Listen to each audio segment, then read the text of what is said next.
सादिया अफजाल। नाज़रीन, आजकल ऑपोजिशन जो है वज़ीर आज़म इमरान खान के मुख्तलिफ बयानात को लेकर एक तरफ तो तनकीद करती नजर आ रही है, चाहे उनका वो बयान हो जिसमें उन्होंने अर्ली इंतखाबात की तरफ एक निशानदेही कर दी या उसका इशारा दे दिया। दूसरी जानिब जब उन्होंने ये कहा कि मुसल्लह अफवाज जो हैं वो हमारे यानी कि पीटीआई के मैनिफेस्टो के साथ हैं, उस पर भी वजाहत तलब की जा रही है। स्पेशली पाकिस्तान पीपल्स पार्टी की तरफ से कमर जमान कायरा साहब कह रहे हैं कि जी इसकी वजाहत हो। आज अदरवाइज भी देखा जाए तो अदालतों के लिहाज से भी बड़ा एक इवेंटफुल डे था। डॉक्टर ताहिरुल कादरी जो है वो खुद मॉडल टाउन सानेह के अंदर सुप्रीम कोर्ट में पेश हुए। दूसरी तरफ हम देख रहे हैं कि वजीर आजम ने अपने ही बयान में इंटरव्यू के दौरान जुल्फी बुखारी के केस को लेकर चीफ जस्टिस साहब से, जहां वो कहते हैं कि मुख्तलिफ चीजों पर मैं एग्री करता हूं, उनके साथ उन्हें इत्तफाक है, वहां पर कुछ एतराजात भी सामने रखे, जिसमें से एक ये नेपोटिज्म वाला मामला था, अकरबा परवरी वाला, जिसपे वजीर आजम साहब कहते हैं कि जी मुझे बड़ा अफसोस हुआ चीफ जस्टिस साहब के इन रिमार्क्स पे। आज उसका रद्द अमल भी आया है और चीफ जस्टिस साहब ने कहा है कि जी हमारा काम इंतजामिया की तज़हीक करना नहीं है, गालिबन किसी ने उनको बताया ही नहीं। अकरबा परवरी तो एक ग्राउंड के तौर पे जेरे बहस आया था और दरखास्त गुजार का जो केस था उसमें अकरबा परवरी का मसला आखिर था ही नहीं। तो ये तमाम चीजें हैं। दूसरी तरफ जरदारी साहब जो प्रेडिक्शंस करते नजर आ रहे हैं, ये कहते हैं कि जी जो नवाज शरीफ ने हमारे साथ किया वो नवाज शरीफ साहब भुगत रहे हैं, इमरान खान साहब अगला जो भी वजीर आजम आएगा उनको जेल में डाल देगा। आज शेख रशीद साहब का भी इस हवाले से रद्द अमल आया जरदारी साहब के बयान पे। शेख रशीद साहब ने भी कहा है कि जी आसिफ जरदारी साहब ने पगड़ी बांध ली है क्योंकि अब वो जेल जाने वाले हैं। ये जरा क्या कहानी है शेख साहब, और क्या क्या आज हमें बता सकते हैं? इसीलिए हमने आज जहमत दी है हुकूमती इत्तेहादी अवामी मुस्लिम लीग के सरबरा विफाकी वजीर बराए रेलवे शेख रशीद अहमद साहब को। अस्सलाम वालेकुम शेख साहब। बहुत शुक्रिया शेख साहब प्रोग्राम के लिए वक्त निकाला। रेलवे पे भी बात करेंगे सर, लेकिन सबसे पहले तो ये थोड़ी सियासी चीजें जो चल रही हैं उस पर बात कर लें। आप जो हमारी काबीना है, विफाकी काबीना, जितने भी वुज़रा हैं, आप तजुर्बे में सबसे सीनियर तरीन वजीर हैं, आप जो हैं बेतहाशा सियासत को देखते आए हैं। ये तमाम तर चीजें जो चल रही हैं हुकूमत को लेके, काबीना को लेके, क्या मशवरे दे रहे हैं आप इमरान खान साहब को? क्या काबीना में बात कर रहे हैं, क्या करें जो वजीर आजम के बयानात पर आए रोज तनकीद शुरू हो जाती है? अभी मैं आपका इब्तदाइया सुन रहा था, मैंने ये नहीं कहा कि आसिफ जरदारी जेल जा रहा है, मैंने कहा उसने पगड़ी पहन ली है। जब भी वो पगड़ी पहनता है उसके तो 3-4 नहीं कुछ होता है। देखें जेल तो मेरा मतलब वो खाम माल है, वो कहता मैं जेल से नहीं घबराता, और ये उनके अल्फाज में दोहरा रहा हूं। लेकिन अब बड़ी अननेचुरल सी बातें आ रही हैं कि वो इंटीरियर सिंध के दौरे में गए हैं, जिन जिन लोगों से मिल रहे हैं वो ऐसा दिखाई दे रहा है कि उनको कुछ होता सुझाई दे रहा है, सुझाई दे रहा है। मैं कह रहा हूं, ये नहीं कहा कि अच्छा और ऐसे लग रहा है कि वो जेल जा सकते हैं। उनको ऐसा लग रहा है कि भाई कि उनके गिर्द घेरा ताना जा रहा है और वो मैसेज दे रहे हैं कि ना खेडांगे ना खेडन देंगे। अगर मेरे साथ ऐसा किया या मेरे साथ कुछ हुआ तो मैं फिर वही इमरान खान को बचाएं।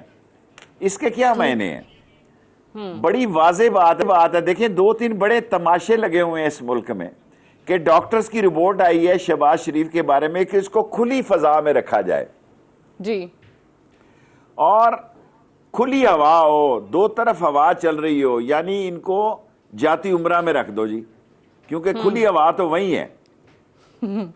पाकिस्तान की सियासत में मैं पहले कह चुका हूं, मैं आजकल इंटरव्यू इतना ज्यादा नहीं देता, रेलवे में थोड़ा टाइम दे रहा हूं, कि पाकिस्तान में अगले साल मार्च अप्रैल तक झाड़ू फिर जाएगा, रहेगा अल्लाह का नाम ही। और ये सारे लोग जो अपनी सियासत के आखिरी 5 ओवर खेल रहे हैं, ये फैसला कुन मराहल से गुजरेंगे और इस मुल्क में एक नई सियासी इस्तिलाह आएगी और इस मुल्क में एक नई सियासी अप्रोच होगी।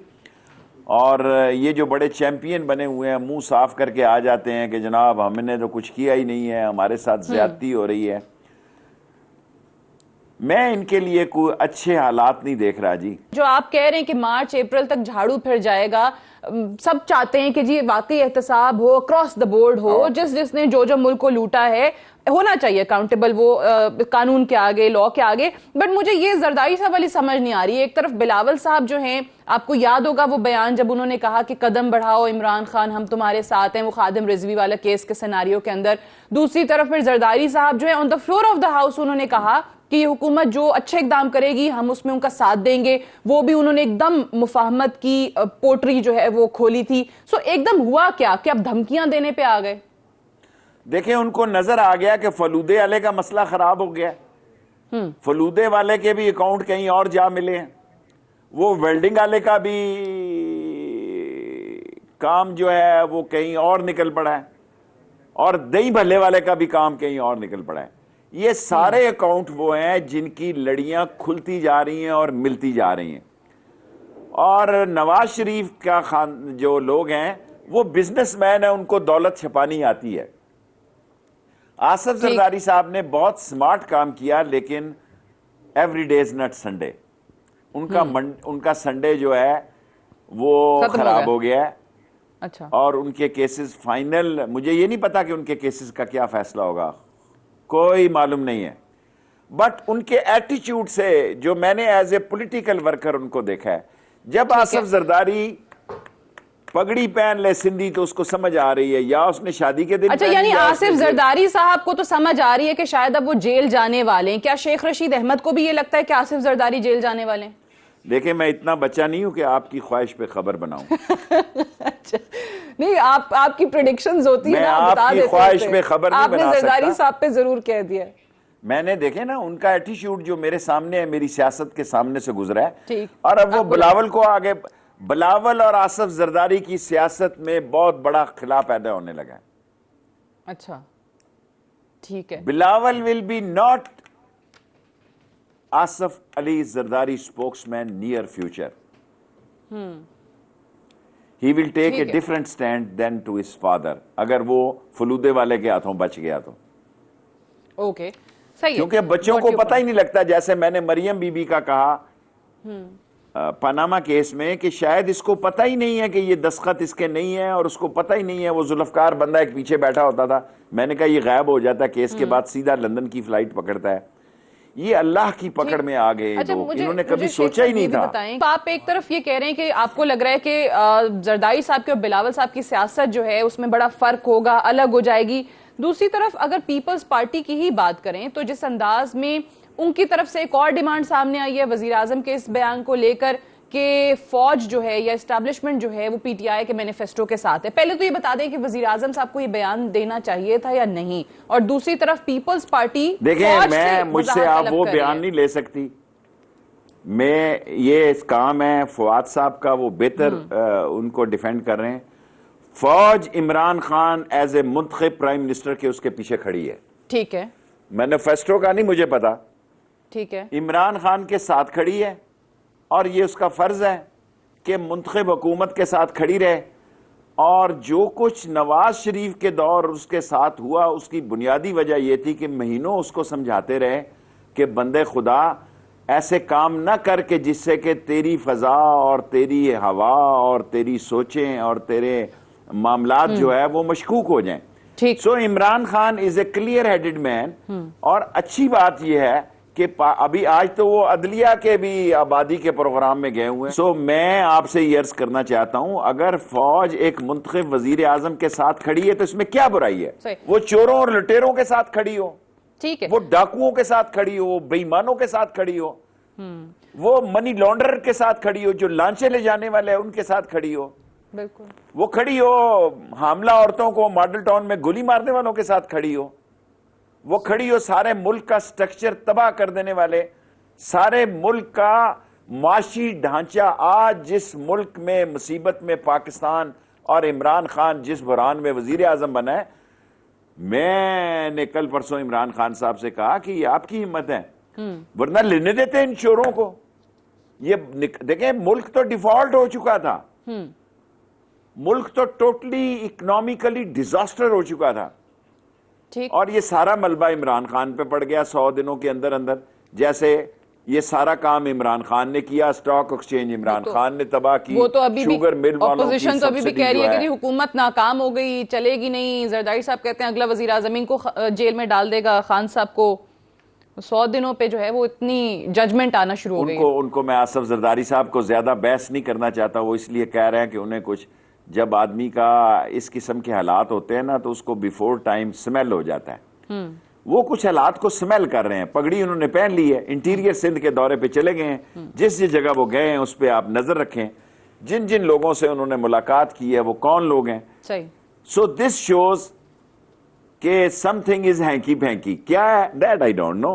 ठीक, देखें, राह पे आ जाने पंजाबी में कहते हैं और वाह पे आ जाने। ये आसफ जरदारी को पता है कि पगड़ी पहनने की क्या वजूहात बन गई हैं। ये उनको पता है कि सिंध के ऐसे इलाकों में वो जा रहे हैं जहां उनका जाना जो है वो बड़ा मायनी खेज है। सही। अच्छा, वैसे ये जो बयान है वजीर आजम का, मुसल्लह अफवाज हमारे मैनिफेस्टो के साथ है, जरा मैं भी थोड़ा सा इसको यहाँ पे वजाहत इसलिए जरूरी है क्योंकि I was there in that interview. तो ये कॉन्टेक्स्ट जो था सारे के सारा वो अख्तर मेंगल साहब वाला था, जो उनकी डिमांड आई कि इत्तेहादी हैं, मिसिंग पर्सनस के हवाले से इमरान खान साहब ने कहा था कि इस पे बात हुई है उनकी बाजवा साहब से, आर्मी चीफ से, और उन्होंने कहा है कि जी ये हम भी चाहते हैं, इस ये जो डिमांड है उस पे बात कर रहे थे, वो जवाब दे रहे थे। लेकिन मेरे ख्याल से बहुत सारी चीजें मीडिया में आके कॉन्टेक्स्ट बदल जाता है।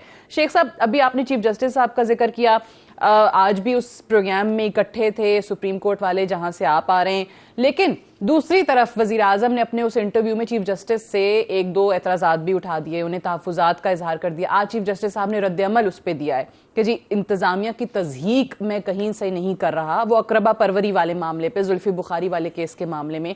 आपको क्या लगता है? तो क्लियर हो गया, इसमें क्या बात है। चीफ जस्टिस साहब ने क्लियर कर दिया बिल्कुल। उन्होंने देखे ना, बाज चीजें ऐसी कोर्ट हो जाती हैं जो चीफ जस्टिस साहब बाज अगले दिन उसकी तस्सीह फरमा देते हैं। ठीक। और चीफ जस्टिस जो है वो जो काम कर रहा है उसको दुनिया में क्या पजीराई मिल रही है। इस वक्त जो इमरान खान को टॉपल करना चाहता है और पैसे खर्च कर रहा है और साजिशें कर रहा है, वो मुल्क की कोई खिदमत नहीं कर रहा। इमरान खान मेहनत कर रहा है, मैं कभी गलत बात नहीं करूंगा, कभी नहीं करूंगा, मेरा कौम से वादा है। अच्छा। जितनी वो मेहनत कर रहा है उसका नतीजा अल्लाह उसको जरूर देगा। अगर हमारी नीयतें खराब हैं, अगर हमारे दिल में खोट है, अगर हम इस मुल्क की हालत बेहतर नहीं करना चाहते, अगर जिस महकमे में उन्होंने हमें भेजा है अगर हम इसकी तरक्की नहीं चाहते, तो खुदा हमें इसकी सजा दे और जरूर दे। और अगर हम इस मुल्क में ऐसी तब्दीली चाहते हैं, ऐसे हालात चाहते हैं कि मामलात बेहतरी की तरफ जाएं, तो जिनके पेट में मरोड़ का, मुझे उर्दू नहीं पता, वो दर्द उठ रहा है, उसको फिर फक्की देनी चाहिए। ये हुकूमत नहीं दे रही।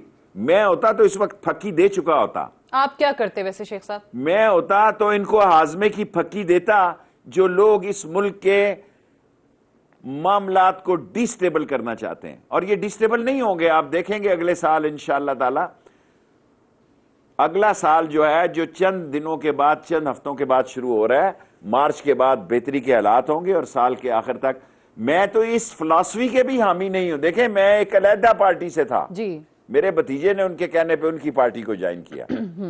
मैं ये कहना चाहता हूं कि 100 दिन तो पलक झपकते ही गुजर गए जी। पहला महीना मुबारक सलामत में गुजर गया जी। ठीक। इसके बावजूद हमने 10 ट्रेनें बगैर रुपया खर्च करा करके, इन्हीं कोचेस की मरम्मत करके, 10 का मतलब है 20, सही है, 10 अप एंड 10 डाउन। मैं समझ अगर ये लोग ज्यादा जले तो अगले साल मैं 25 और चला दूंगा जी। नहीं, अच्छी बात है, आपने काम किया और आपका हमने मीडिया पे उन लोगों के अंदर नाम सुना 100 रोजा कारकर्दगी के हवाले से जिन्होंने डिलीवर किया 100 डेज में, तो डेफिनेटली वो क्रेडिट तो आपको जाता है। अभी भी वजीर आजम साहब जिन्होंने नहीं डिलीवर किया या जिनको वजीर आजम साहब समझेंगे, वो वजीर आजम ने खुल के कह दिया कि जी मैं उनको तब्दील करूंगा। लेकिन इसी से रिलेटेड जो आपने 10 ट्रेनें चलाई, जो बात आपने की, रेलवे का खसारा आपके आने के बाद आपको क्या लगता है कितना कम हुआ, कितनी बेहतरी आई? देखिए, कल परसों हमने अर्न किया जी 9 करोड़, 10 करोड़ लगा लें, 987, 10 ही हो जाता, छोटे स्टेशनों से नहीं, हमने इकट्ठा किया एक दिन में। हमारी 100 दिनों में, क्योंकि मैंने लेट चार्ज लिया जी। मैंने सारी कौम के सामने कहा कि मैं 30 दिसंबर को अपने आप कौम के सामने रखूंगा। अल्लाह मुझे नजर बद से बचाए। पुराना ट्रैक है, पुराने मसले हैं, लोगों का एतमाद है। 97% हमारी पाबंदी ऑक्यूपेंसी हमारी वक्ती है, एक्यूरेसी है, टाइम एक्यूरेसी जा रही है। अब हम फ्रेट चलाने जा रहे हैं जी 25 दिसंबर को कराची से। अच्छा, जिस दिन हमने देखें 8 से हम 15 ट्रेनें हमने कर दी फ्रेट की। ओके। और अब मुझे क्योंकि नाला लई का भी प्राइम मिनिस्टर साहब ने फोकल पर्सन बना दिया, तो यहां भी मेरी ख्वाहिश होगी कि मैं पटड़ी बिछा दूं ताकि इस्लामाबाद की चिख खत्म हो जाए। जिस दिन हमारी 15 ट्रेनें हो गई, सादिया मैं आपको लिख के देता हूं कि रेलवे खसारे से बाहर आ जाएगी। 25 अरब रुपए का लोन है, 25 अरब रुपए का लोन है। अच्छा। 60 अरब रुपए की हमारी सैलरी है, और अल्लाह आपका भला करे 30 अरब रुपया जो है वो हमारा 60 और 30 जो है वो पेंशन और ये जा रहा है, और 28 अरब रुपए का हमारा कर्जा है। अगर हमारी पेंशन, मेरी पूरी कोशिश है कि पहले हम डिलीवर करें, फिर पेंशन का फैसला करेंगे कि ये किस मद में चली जाए। ठीक है, कोशिश हमारी है जी। लेकिन ये इंशाअल्लाह मैं 10 बिलियन का इजाफा करूंगा जी हर एक साल के अंदर। ये जो 2019 है, ठीक है, ये नया साल चल रहा है, मेरी कोशिश होगी कि इसमें 10 फिजिकल ईयर में 10 बिलियन का आमदन में इजाफा किया। ये बड़ा इंटरेस्टिंग है आपने, और हम जॉब भी दे रहे हैं 10,000 को। बहुत अहम है क्योंकि बहुत सारे लोगों को पता नहीं है। बिल्कुल। और अगर ML1 हो गया जी, अगर ML1 और ये जो गुजर खान 14 साल पहले मेरा मंसूबा था जेलम कुल्लूवाड़ का जो कर्व है पहाड़ी का, ये सीधा हो जाए और पिंडी लाहौर 2.25 घंटे में हो जाए, तो मेरी जिंदगी का मिशन मुकम्मल हो जाएगा। फिर मेरा नहीं ख्याल कि मुझे किसी इतनी तगोदो की जरूरत हो। सही। अच्छा शेख साहब, ये कैरेज फैक्ट्री जिस तरह हमने एक जमाने में देखा कि कोचेज हम बाकायदा 1970s की दहाई में एक्सपोर्ट करते थे बांग्लादेश को, फिर हुआ ये कि हमने खुद चाइना से इंपोर्ट करना शुरू कर दी, उस जानिब कोई काम कर रही है आपकी मिनिस्ट्री? देखिए, ये बहुत साजिश होता है। CKD हमें बनी बनाई चीजें लेते हैं, अपने मजदूरों को वैसे ही भर्ती कर लेते हैं, उनके पास सामान भी नहीं होता, उनकी तनख्वाहें भी नहीं बढ़ती। अब हमने 100 ट्रेनों में कोई इजाफा नहीं किया जी, मामूली इजाफा किया है 40 ट्रेनों में, क्योंकि इस रेलवे को चलाना है। मैं आपसे 100% इत्तफाक करता हूं। हमारे पहली दफा मैं 12-14 साल पहले आया, 69 लोकोमोटिव का केस नैप में भेजा, फिर 61 का भेजा, अब तीसरी दफा 55वां केस लगा हुआ है। 42 करोड़ रुपए के इंजन खरीदे हैं और 30 इंजन खड़े हैं। ना कोच है, ना फ्रेट ट्रेन है, ना पैसेंजर कोच है, ना फ्रेट ट्रेन है। सो अब हम काट के कोई नई फ्रेट ट्रेनों की शुरू करने लगे हैं, क्योंकि मनसूबाबंदी नहीं, प्लानिंग नहीं। और रेलवे के अंदर ऐसे मामलात हैं, आप पता है इसको 4 ग्रुप्स हैं, कोई मैकेनिकल है, कोई ट्रैफिक है, कोई सिग्नल है, कोई सिविल है। सो रेलवे जो है एक बहुत बड़ा छठा पैरी बेड़ा है, लेकिन दुआ करे कि अल्लाह इसमें हमें कामयाबी दे। और जिस दिन रेलवे चल पड़ी ना, मुल्क की इकॉनमी चल पड़ेगी। ठीक है। 70% आबादी ट्रैक के इस तरफ या इस तरफ रहती है। और खुदा का वास्ता आज मैंने जोड़ा है ये ट्रैक के ऊपर, आज देखें अखबारों में फोटोएं लगी है, ट्रैक के ऊपर बच्चे क्रिकेट खेल रहे हैं। स्कूलों को बंद करवाया है जी। अब रात को नींद भी नहीं आती यार कि कितना जुल्म कर रहे हैं। इलाके के लोग कहेंगे जी ये बच्चे स्कूलों को बंद कर रहे हैं, अब ट्रैक के ऊपर रास्ता खोल रहे हो। बिल्कुल सही। 10 ट्रेनों का मतलब ये है 140 ट्रेनें हैं, 20 ट्रेनें ये हो गई हैं। अब मालगाड़ियां बढ़ेंगी, फिर रोज 1-2 बंदे मर जाएंगे यार। खुदा के बंदों को अकल से काम लो। सही कह रहे हैं। कबड्डी के मैच ये खेल रहे हैं जी, सही कह रहे हैं। ये फुटबॉल खेल रहे हैं, वॉलीबॉल ट्रैकों पे खेल रहे हैं। और इस मुल्क में क्या हो गया, लोगों को मौत से डर ही नहीं है। आज देखें डॉन अखबार में इतनी बड़ी फोटो लगी है डॉन में कि बच्चे ट्रैक के ऊपर क्रिकेट खेल रहे हैं और सामने से ट्रेन आ रही है। बिल्कुल बताए मिनिस्टर क्या करे इसमें। सही कह रहे हैं। ये वाकई सही बात है। ये बुनियादी मसले फिर हादसात हो जाते हैं, अवेयरनेस नहीं है, तो फिर सारे का सारा इल्जाम जो है वो हुकूमत पे आ जाता है कि जी ये नहीं है। मुझे एक ब्रेक लेनी है, ब्रेक से वापस आते हैं। शेख रशीद अहमद साहब हमारे साथ मौजूद हैं, डिस्कशन को यहीं से आगे बढ़ाएंगे। Stay tuned.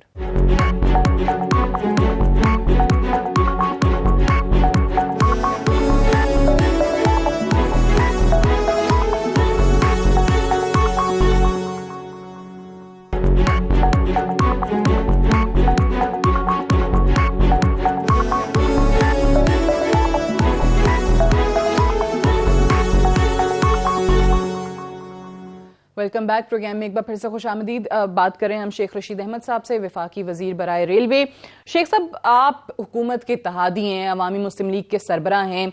दूसरी तरफ हम देखते हैं कि जो कोलिशन गवर्नमेंट्स होती हैं, स्पेशली अगर आपके कोलिशन में ऐसी जमातें बैठी हुई हैं जिनके नजरियात आपकी जमात के नजरियात से मुतसादिम हो, तो बड़ा मसला बनता है। मिसाल के तौर पे MQM। अब MQM के हवाले से जो लेटेस्ट एक चीज हमारे सामने आई है, वसीम अख्तर साहब ने जैसे बात करना शुरू कर दी। कराची के मेयर हैं, इंक्रोचमेंट का ऑर्डर तो सुप्रीम कोर्ट का है, बट PTI एतराज करती है कि उसकी आड़ में वहां कुछ और हो रहा है, जिस पे जमात इस्लामी भी आज धरना दे रही है। MQM की तरफ से, वसीम अख्तर साहब की तरफ से यह धमकी आ जाना कि अगर हमारे बंदे वहां से हट गए विफाक में तो आपका वजीर आजम भी नहीं रहेगा, कितना सीरियस आप लेते हैं इस धमकी को? और वसीम अख्तर भाई हैं अपने, MQM वाले जो है जज्बाती बातें करते रहते हैं। वसीम अख्तर मेरा भाई है, कुछ नहीं होता इंशाअल्लाह ताला। MQM हम इकट्ठे चलेंगे और MQM जो है वो सारे मामलात को समझती है और MQM जो है वो ऐसा कोई काम नहीं करेगी जिससे कि दो अहम वजारतें उनके पास हैं, कानून साजी उनके पास है, IT उनके पास है और एक तीसरी मिनिस्ट्री की वो डिमांड कर रहे हैं। अगर एक तीसरी मिनिस्ट्री भी उनको मिल जाती है तो इतनी वोटों से 3 वजीर हो जाना बड़ी बात है। वसीम भाई ठीक होगा इंशाल्लाह। आपको वजीर आजम बनाने का भी इंदिया दिया, उन्होंने कहा कि ये ना हो कि हम कहें कि वजीर आजम अगला शेख रशीद को बना दें, फिर क्या होगा? ये वसीम अख्तर वो चाहते हैं मेरा घर ना बसा रहे सियासी। वसीम मेरा भाई है। ओके, ठीक है। ये मुश्किल में डाल रहे हैं आपको, मुश्किल खड़ी कर रहे हैं आपके लिए, ठीक है। और क्या ऐसी, लेकिन आपको नहीं लगता कि अलग होंगे? हाँ, आपको नहीं लगता कि MQM अलग हो रही है जा रही है इतने वोटों में? आप कह रहे हैं अगर देखिए आप बेफिक्र, मैं हूं यहाँ ना, जरूरत पड़ी तो मेरे MQM के सारे ग्रुपों से अच्छे तल्लुकात हैं। अच्छा, कोई मसला नहीं। चले, वाकई सही कह रहे हैं, ग्रुप्स भी अब बहुत हो गए। दूसरी तरफ अगर हम देखें कि साउथ पंजाब वाले प्रोविंस का एक मंशूर के अंदर वजीर आजम साहब ने ऐलान किया कि हम ये करेंगे, उस पे बड़ा क्रिटिसिज्म हो रहा है और उस सवाल के जनूबी पंजाब बनाने के जवाब के अंदर वजीर आजम साहब का अर्ली इलेक्शन की बात कर देना आपको कैसा लगा? इमरान खान एक खुला डुला आदमी है, उसको राइट है कि वो 3 साल के बाद अगर इंतखाब करवाना चाहता है, उसे 2/3 अक्सरियत चाहती है और अगर ये अपोजिशन ज्यादा उसको तंग करती है तो मैं आपको यकीन से कह सकता हूं कि लोग जो हैं, अगर हमने इस आने वाले साल में जबरदस्त डिलीवर किया तो इस मुल्क में PTI की बल्ले बल्ले होगी। अच्छा। और बाकी सबके ठैये थैले और ये सारी दुकानें और खोंचे उठा दिए जाएंगे।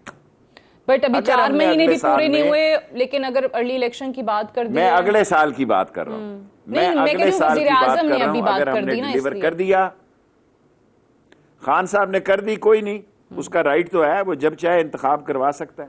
बट आपको लगता है जनूबी पंजाब सूबा जो है वो बन सकता है पाकिस्तान तहरीक इंसाफ की हुकूमत के इस टर्म में? स्पेशली खुसरो बख्तियार साहब ने कितनी दफा बात की होगी जनूबी पंजाब महाज जो बनाया हुआ है, वो तो बात इलेक्शन से पहले थी, बाद में तो मुझे कोई नहीं नजर आया। पंजाब में और सिंध में गरीब की कोई आवाज नहीं है। मर गया इंटीरियर सिंध में सिंधी, कोई उसकी आवाज नहीं।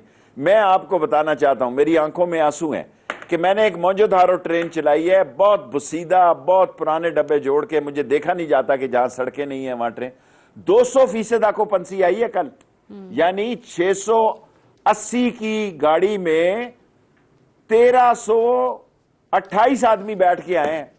ये आपका पाकिस्तान? सिंधी को रुसवा कर दिया इन वडेरों ने और चोरों ने और लुटेरों ने, और जनूबी पंजाब में मत मार दी इन जागीरदारों ने और इन मनी लॉन्ड्ररों ने। मर गया गरीब आदमी, जिंदगी में मर गया जी। इंटीरियर सिंध में भी मर गया, जनूबी पंजाब में भी वडेरों और जागीरदारों ने मार दिया। उनकी कोई आवाज नहीं थी, अपने जैसे बंदे को वोट नहीं देते, वो वडेरे को देते हैं जो उसकी वो क्या निकालते हैं जमीन का मचलका, या जिसको क्या कहते हैं, उसको फर्द चाहिए होती है, वो पटवारी से डरता है, वो थाने से डरता है, वो दरिया और नदी पार करने से डरता है, और इन्होंने दहशत फैलाई हुई है। जिस दिन इंटीरियर सिंध का सिंधी जाग गया, मैं सिंधियों से मुखातिब हूं, और जनूबी पंजाब का मजारा जाग गया, और जिनको ये ट्रकों में बैठा के लाते हैं उनको उनका हक मिल गया, इस मुल्क में हकीकी तब्दीली का वही दिन होगा। इस मुल्क के इलेक्शन के नताइज को बदलने में जनूबी पंजाब और इंटीरियर सिंध का बहुत बड़ा दखल है। ठीक, सही है। एक खास नस्ल और सोच के लोगों को ये वोट दे देते हैं, डरते हैं कि जी बाद में हमने यहां रहना है, जी हमारा कोई वाली वारस नहीं है। क्योंकि कैमरा तो पिंडी, लाहौर और कराची अभी थोड़ा थोड़ा जा रहा है आगे पीछे, और वीडियो आ गए हैं कैमरे, इससे बेहतरी होगी, लेकिन ठीक होगा इंशाल्लाह। लेकिन मेरा सवाल वही अगेन, जनूबी पंजाब सूबे का तो बनेगा कि नहीं? क्योंकि देखिए नेशनल असेंबली में तो ठीक है, सेनेट में मेजोरिटी है नहीं, कानून साजी करनी है, लचक का मुजाहरा करना है, तमाम जमातों को ऑनबोर्ड करना है। पीपल्स पार्टी कहती है कि ये ऐसी चीज है जिसपे हम साथ देंगे, लेकिन खुद ही पीटीआई की हुकूमत कह देती है कि नहीं जी, ऑपोजिशन जानबूझ के हमारा साथ नहीं देगी। ये कायरा साहब ने कहा। सर जी, कायरा मेरा बहुत, मैं उसको पसंद करता हूं। ये नहीं कि पीपल्स पार्टी में और नून लीग में अच्छे लोग नहीं हैं, लेकिन बदनसीबी ये है कि इनके लोकोमोटिव की, जिन इंजनों के पीछे मेरा भाई कायरा और एतजाज अहसन चल रहे हैं, इनके रिंग पिस्टन बैठ चुके हैं या बैठने वाले हैं। इनके प्लगों में या कचरा फंस गया या फंसने वाला है। और इनमें मैंने एतजाज को सारी जिंदगी ये कहता रहा हूं, कायरा को भी कहता हूं, यार आप में क्या कमी है? आप में 2 नाक 2 आंखें नहीं है, 2 हाथ नहीं है? मैं भी हूं इस मुल्क में अकेली आवाज से 8वीं दफा 1 वोट से वजीर बना हूं जी, और अपने हल्के के साथ खड़ा हूं। सही, सारी मेरी बरादरी मेरी मुखालफ हो जाती है, बिजनेसमैन, लेकिन डेंटर, पेंटर, वेल्डर, मैकेनिक, मोची, दर्जी, धोबी, ये सारे लोग कहते हैं यार हमारी आवाज है ये टीवी पे, हमारी बात करता है। मैं कुछ भी नहीं दे सकता उनको, लेकिन कहते हैं यार हम इसके घर जाएंगे दरवाजा खुला होगा, इसके घर में कोई ऐसी सूरत हाल नहीं होगी। तो हम अपनी सियासी मौत को खुद दावत देते हैं और फिर चीखते हैं। जब पीटीआई के पास अक्सरियत हुई जी, जनूबी पंजाब बन जाएगा। जनूबी पंजाब से ज्यादा सीरियस इशू हैं इस मुल्क में जो अनकरीब उठने वाले हैं। अच्छा, ये पिछले दिनों जो डॉलर के साथ हुआ, अब उसका भी जाहिर है अमल दखल है बहुत सारी चीजों में। असद उमर साहब और वजीर आजम साहब के दरमियान कुछ लोगों ने कहा कि जनाब कोई तलखलामी जहांगीर तरीन साहब के साथ हुई, वजीर आजम मौजूद थे, इस्तीफे की पेशकश हुई, उसकी तरदीद आ गई। किसको रिस्पॉन्सिबल समझते हैं? क्योंकि 2 स्टेटमेंट्स हैं। वजीर आजम साहब कहते हैं उनको नहीं पता। आप बुरा तो नहीं मनाएंगी ना? नहीं बताइए।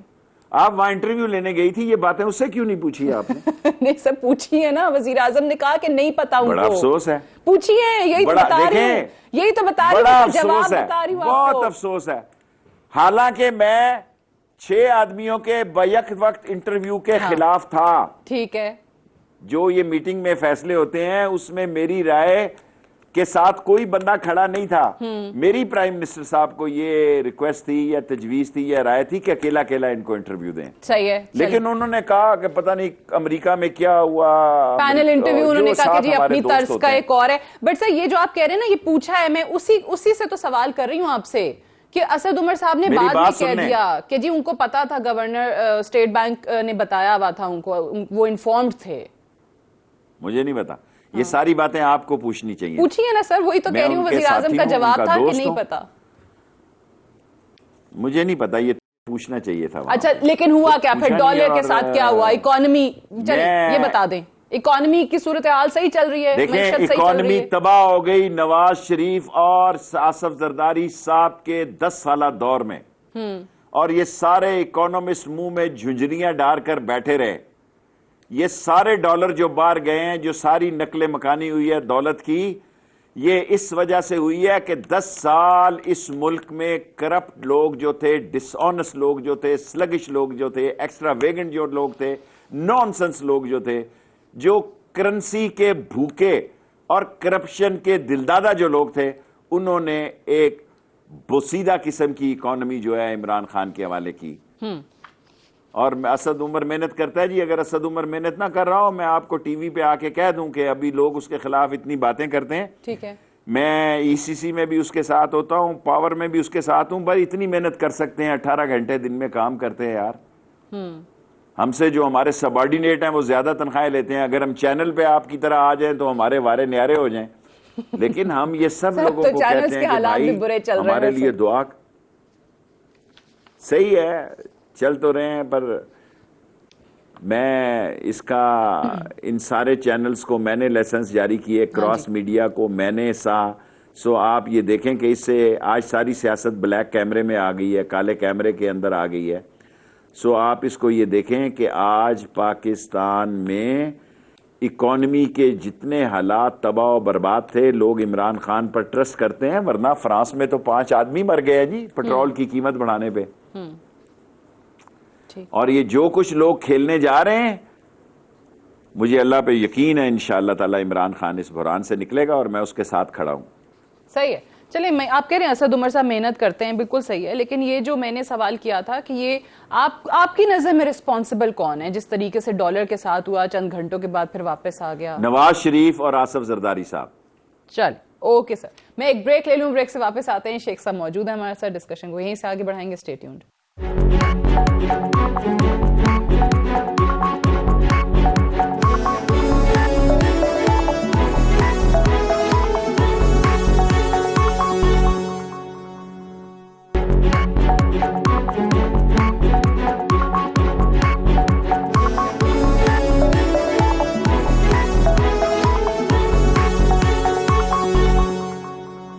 Welcome back. प्रोग्राम में एक बार फिर से खुशामदीद। शेख रशीद अहमद साहब हमारे साथ मौजूद हैं। शेख साहब, जिस तरह पहले कहा कि काबीना में सबसे ज्यादा तजुर्बा जिस शख्स के पास है वो आप हैं। सियासत में आप जितने अरसे से काबीना में बैठा कोई और शख्स उतने शायद बहुत सारी रिवायात हमारी सियासत की हैं उनसे आगाह नहीं है। अब एक चीज जो हमेशा चलती आई है कोलिशन के अंदर, ये तो कहते हैं कि जी मुश्किल होता है, बहुत सारे मामलात में आपको गिव एंड टेक करना पड़ता है। आपको लग रहा है कि इस वक्त कोलिशन के साथ जो मामलात हैं उसमें कहीं मुख्तलिफ पावर सेंटर्स या ग्रुप्स बने हुए, मिसाल के तौर पे वो जिस तरीके से वो काफ लीग वाली एक वीडियो आई थी, चीमा साहब वाली, परवेज इलाही साहब वाली, पंजाब के अंदर स्पेसिफिकली? देखें, परवेज इलाही और शुजात और तारिक, शुजात मेरे भाइयों जैसा है, उनकी वालदा मेरी वालदा की जगह थी और मेरा उन्होंने ऐसे ही ख्याल रखती थी ईद पे और दूसरे त्योहारों पे अपने बेटों की तरह। ये कहीं नहीं जाने वाले। ऐसे ही देखें, छोटी मुटकी हल्की फुल्की मौसीकी सियासतदान करता रहता है। ये नहीं मुझे पता, बल्कि खान साहब ने भी मुझे पूछा कि ये कैसे हुआ। मैंने कहा यार मुझे नहीं पता, मुझे परवेज इलाही या शुजात से मैं खुल के बात कर सकता हूँ, परवेज इलाही से इतनी खुल के बात नहीं मेरी हो सकती। अच्छा। खान ने मुझसे खुद पूछा कि ये क्या हुआ शेख रशीद। मैंने कहा जी मैं आपको यकीन से कह सकता हूं ये कहीं नहीं जा रहे। ओके। और मैं इनका एज ए फैमिली मेंबर हूं। मैं आपको बता देना चाहता हूं कि देखें, ऐसे ही है जैसे एहतराम शुजात का ही है इस खानदान में और पाकिस्तान। जैसे नवाज शरीफ, शहबाज शरीफ आसमान से भी ताड़े तोड़ लाए तो लोग नवाज शरीफ की तरफ देखते हैं, शहबाज की तरफ नहीं देखते। इसी तरह उस खानदान में शुजात बड़ा है, हमारा आदमी है और बड़ा मिटा हुआ आदमी है, कोई ऐसी बात नहीं है। ऐसे ही अब वो जितनी खबर लीक करना चाहते थे या हो गई, मौसीकी आप कहते हैं कि ये थी और सियासतदान लगा रहता है। और मेरे ख्याल से एक लिहाज से अच्छा हो गया कि सेनेट के इलेक्शन में मेहनत हो गई ज्यादा। ठीक है। अच्छा, दूसरी तरफ अगर नवाज शरीफ साहब का आपने जिक्र किया, वो पेशियां भुगत रहे हैं, बहुत सारे लोग कहते हैं कि वो एक 27-30 साल पुराना मुकदमा, उसमें भी नवाज शरीफ साहब पेश हो रहे हैं, वो जो पाक पतन अराजी वाला केस है। आपको क्या लग रहा है कि ये अभी खामोशी इसी तरीके से बरकरार रहेगी? वजूहात आपको क्या समझ आती हैं? मरियम बीबी जो आयरोस ट्वीट्स करती थी वो भी अभी बिल्कुल खामोश हुई हैं। देखें, जो बात आज ये शहबाज की मान रहे हैं, अगर ये पहले मान लेते तो इनको ये दिन भी शायद ना देखने पड़ते। मुझे किसी का नहीं पता कि नवाज शरीफ किसी के राब्ते में है या नहीं है। मेरा साबक दोस्त शहबाज शरीफ, उसने मुझे अपना साबक दोस्त कहा था, मैं भी उसको साबक दोस्त कह रहा हूं। वो भरपूर कोशिश में है एनआरओ की, उसकी पूरी स्ट्रगल है। लेकिन मैं जिस इमरान खान को जानता हूं उसके पास कोई गुंजाइश नहीं है एनआरओ की। अच्छा, लेकिन कुछ लोग ये भी कहते हैं कि एनआरओ जिन कुव्वतों ने देना है वो तो फिर जब देना होगा पता भी नहीं चलेगा। ये भी बता दें जरा, इस पे भी रोशनी डाल दें। अगर आप ये कह रही हैं तो मुझ पे इस पे तबसरा करने की क्या जरूरत है? मुझसे तो वो सवाल पूछे। नहीं, आपने कहा ना कि इमरान खान को अगर आप इतनी सियानी और अक्लमंद हैं, अगर आप इतनी विनरी हैं, अगर आप दीवार के पीछे इतना देख सकती हैं, तो रेलवे के एक लोकोमोटिव के वजीर से आप क्यों ऐसे सवाल पूछना चाहते हैं? मुझे बताएं, आप अच्छी तरह जानते हैं, आपने कहा वजीर आजम इमरान खान के नजदीक इस चीज की कोई गुंजाइश नहीं है। बट सवाल ये कि आखिर एनआरओ जो है वो कहां होता है या कहां से मिलता है? जहां भी होता है, इस वक्त इमरान खान की जो पोजीशन है उसके बगैर नहीं होगा।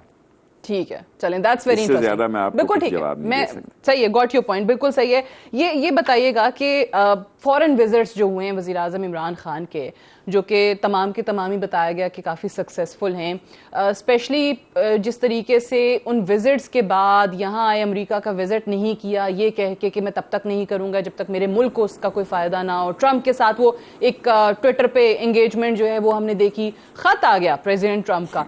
कितनी बड़ी अचीवमेंट देखते हैं आप खारजा पॉलिसी की इस हुकूमत की? देखिए, मैंने अपनी सियासत में मोदी जैसा और ट्रंप जैसा सियासतदान मुझे नाकामी हुई। मेरा ख्याल था कि मोदी जो है कभी भी इंडियन पॉलिटिक्स अमेरिका के इतनी करीब नहीं जाएगी। मेरा सियासी तज्जिया यहाँ ख़राब हुआ।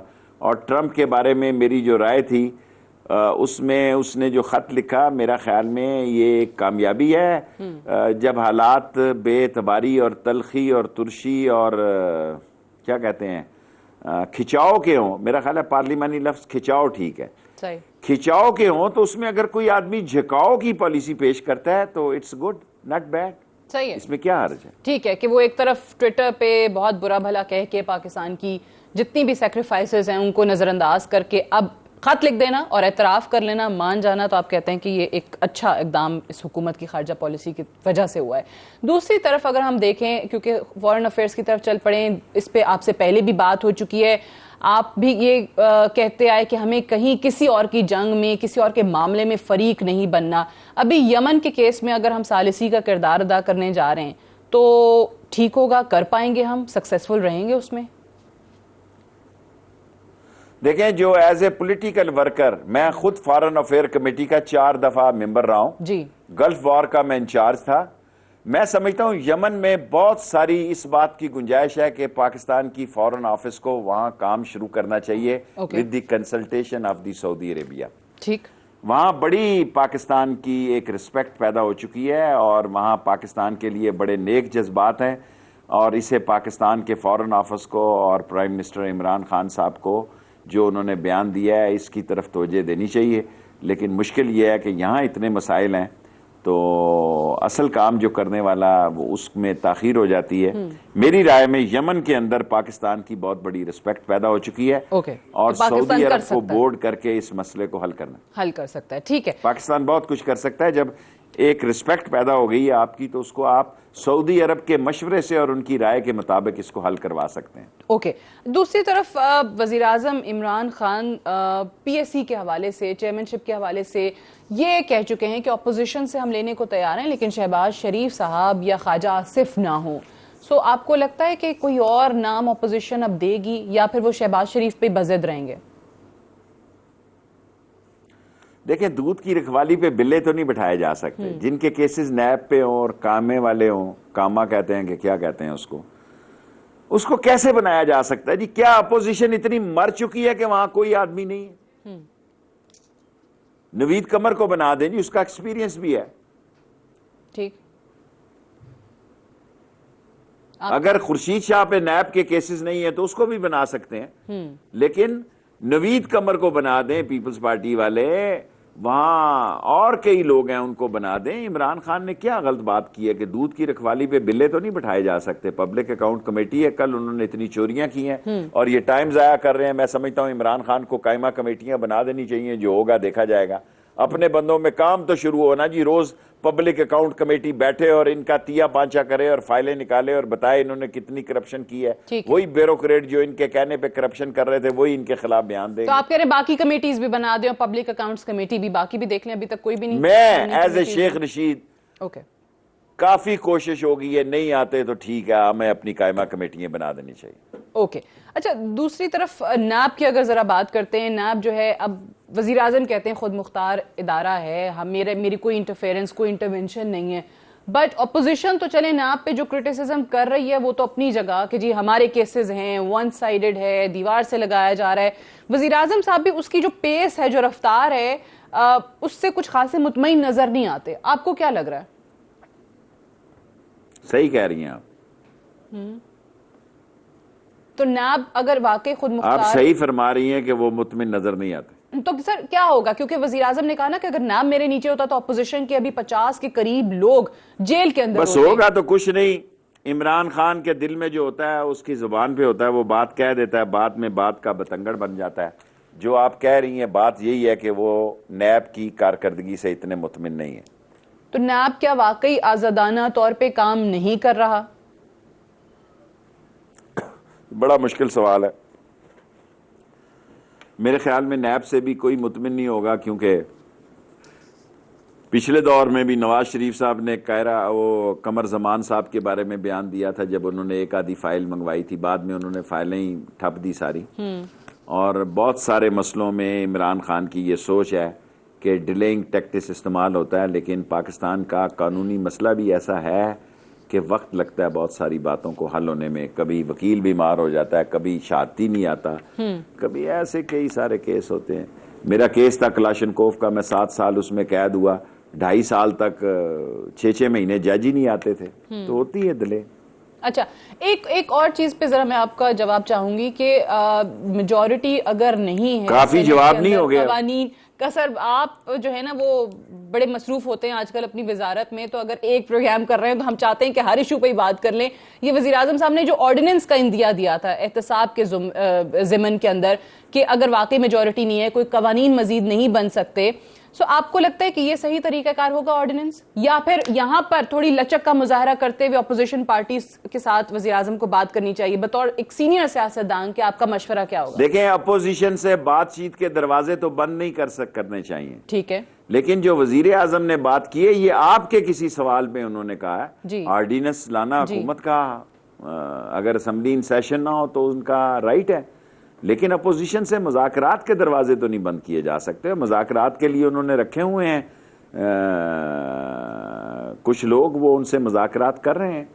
सही। चलिए सर, आखिरी सवाल, अब बिल्कुल आखिरी, आपका ज्यादा वक्त नहीं लेते, मुझे बताइएगा कि आपको लग रहा है कि वो जो वज़ीर आज़म कारकर्दगी की बुनियाद पे कुछ वज़रा को तब्दील करने जा रहे हैं, या जिस चीज का इशारा उन्होंने दिया है, कोई है नाम आपके जहन में, या अगर आपका नाम हुआ तो फिर क्या करेंगे?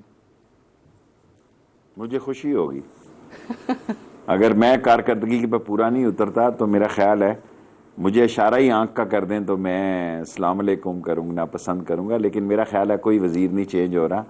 अच्छा है कि वजीरों पर ये बात रहे कि कारकर्दगी होनी चाहिए, लेकिन मेरे नोटिस में तो सब वजीर काम कर रहे हैं जितना जिसके बस में है। अगर हालात ही हमारे बस में नहीं है तो हम क्या डिलीवर करेंगे? आपको लग रहा है सारे जितना हम डिलीवर कर सकते हैं। आराम को हमने हराम करार दिया, 18 घंटे काम करते हैं, अब इतना कुछ ही कर सकते हैं, और अल्लाह से मदद मांगते हैं कि अल्लाह हमारी पाकिस्तान की और गरीब आवाम की इज्जतों में और हमारी इज्जतों में इजाफा कर, जिस काबिल बना के लोगों के मेयार पर पूरे उतर सके। कुछ वजीरों का इजाफा हो रहा है, अगर आपको चले ये नहीं लगता कि चेंज हो रहे हैं? एमक्यूएम का तो आपने कह दिया कि वो चाहते हैं तीसरी उनको वजारत मिल जाए। काफ के भी कोई लोगों के नाम चल रहे हैं, मोनस का या फिर वो चौधरी दूसरे जो है सालिक? देखें, बड़ी वजारतें खाली पड़ी हैं, 4-5 अहम वजारतें खाली पड़ी हैं। इमरान खान का he is the captain, he is the leader, और लेने चाहिए जो वजारतें खाली हैं उसमें लोग लेने चाहिए, इसमें क्या हर्ज है? चलें, बहुत बहुत शुक्रिया। शेख रशीद अहमद साहब, वफाकी वजीर बराए रेलवे, अवामी मुस्लिम लीग के सरबराह हैं। तमाम ही चीज़ों पर तकरीबन खुल के आज उनसे बात हुई है। That's all for tonight, I will see you tomorrow इंशाल्लाह। इजाज़त दीजिए, खुदा हाफिज़।